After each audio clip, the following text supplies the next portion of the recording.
बात बांग्लादेश की प्रधानमंत्री शेख हसीना और उनके बयान की। शेख हसीना भारत दौरे पर हैं।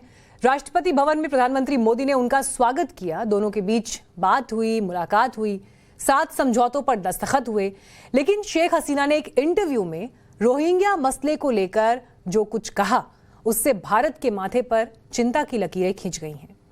रोहिंग्या समस्या के सवाल पर शेख हसीना ने कहा कि भारत एक बड़ा देश है, वो बहुत कुछ कर सकता है।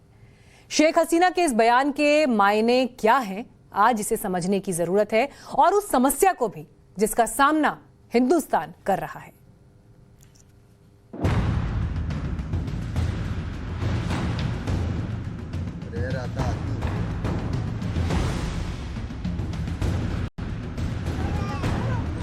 For us, it's a big burden. India is a vast country, you can accommodate, but you don't have much. But in our country, we 1.1 million Rohingya. Yes, on humanitarian ground, we give them shelter and providing everything. But during this COVID, we vaccinated all the Rohingya community.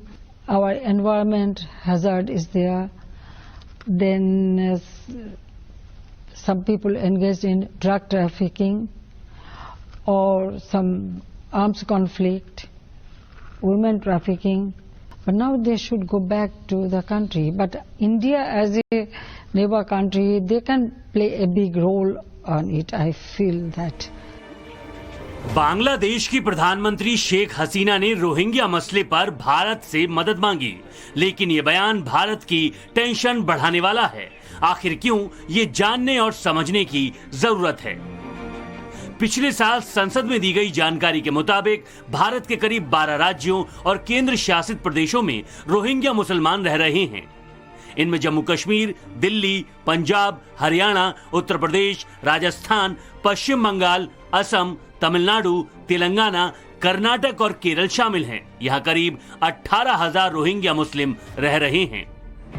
Bharat सरकार Rohingya को देश से बाहर करने की मंशा पहले ही जता चुकी है, लेकिन अभी तक समस्या जस की तस बनी हुई है।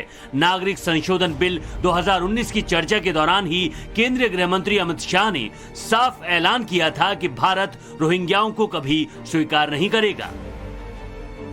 रोहिंग्या के लोग वाया बांग्लादेश आते हैं, ब्रह्मदेश के लोग वाया बांग्लादेश आते हैं, और ब्रह्मदेश सेक्युलर कंट्री है, फिर भी वाया बांग्लादेश आते हैं। रोहिंग्या को कभी भी स्वीकार नहीं किया जाएगा। मैं आज फिर से जाहिर है रोहिंग्या भारत के लिए बड़ी समस्याओं में से एक है। भारत खुद इससे जूझ रहा है, तो सवाल यही है कि आखिर वो बांग्लादेश की मदद कैसे करेगा। अगर बांग्लादेश अपने देश से रोहिंग्या मुसलमानों को निकालता है तो ये सवाल होगा कि भारत से जो रोहिंग्या मुसलमान हैं वो कब जाएंगे, कब उनको लेके जाया जाएगा। तो देखिए अभी हम मदनपुर खादर के रोहिंग्या कैंप में हैं और आप देखिए यहाँ पे जो लोग हैं ये सारे रोहिंग्या मुसलमान हैं।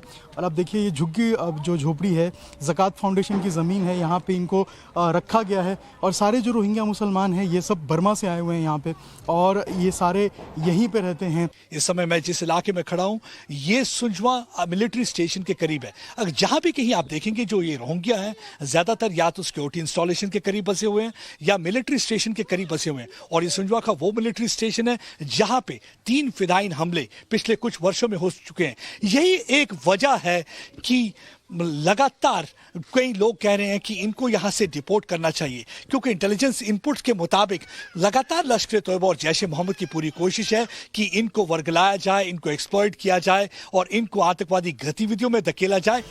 देश के लिए ये समस्या इसलिए भी बहुत बड़ी है क्योंकि रोहिंग्या मुस्लिम अवैध रूप से रह रहे हैं। हमारे संवाददाता प्रदीप दत्ता ने जम्मू में 12 सालों से गैर कानूनी तरीके से रह रहे दिल मोहम्मद से बात की। वही दिल मोहम्मद जो 2010 में म्यांमार से जम्मू आए थे। उन्होंने जो बताया वो हैरान करने वाला है। बांग्लादेश का कोई आदमी होती है, हाँ, इंडिया का कोई आदमी होती है, मेरे ख्याल में वो लोग लेन देन करती है, पैसे लेते हैं आपसे। पैसा लेते हैं। कितना लेते थे आपसे, पैसे कितने लिए थे उसी टाइम तो कम था, एक आदमी से 5,000 6,000 रुपया लेता था। 5,000 जो एजेंट थे, एजेंट ने आपसे 5,000 6,000 लिया। हाँ, फिर वहाँ से क्या बोलते हैं? उधर बोला जो जाओ गाड़ी में बैठो। दिल मोहम्मद को जम्मू कश्मीर में घुसपैठ इसलिए करवाई गई क्योंकि ये राज्य मुस्लिम बहुल है।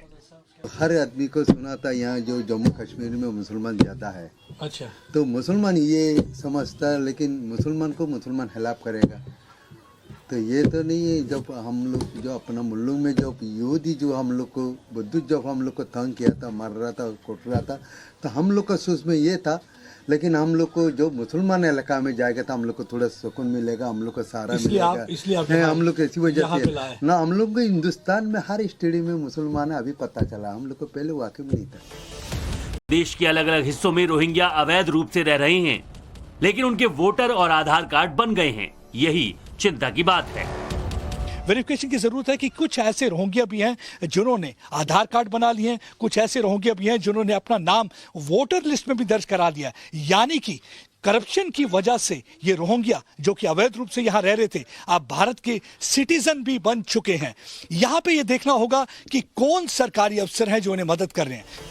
यही वजह है कि सरकार रोहिंग्या मुसलमानों को देश की सुरक्षा के लिए खतरा बताती है। भारत के गृह राज्य मंत्री नित्यानंद राय ने सरकार को मिली एक रिपोर्ट के हवाले से कहा था कि रोहिंग्या मुसलमान देश विरोधी गतिविधियों में शामिल हैं। ऐसे में सवाल यही है कि आखिर जिस समस्या से भारत खुद ही परेशान है, उससे वो बांग्लादेश को कैसे निजात दिलाएगा। दिल्ली से अभिषेक राज के साथ प्रदीप दत्ता, जम्मू, टाइम्स नाउ, नव भारत।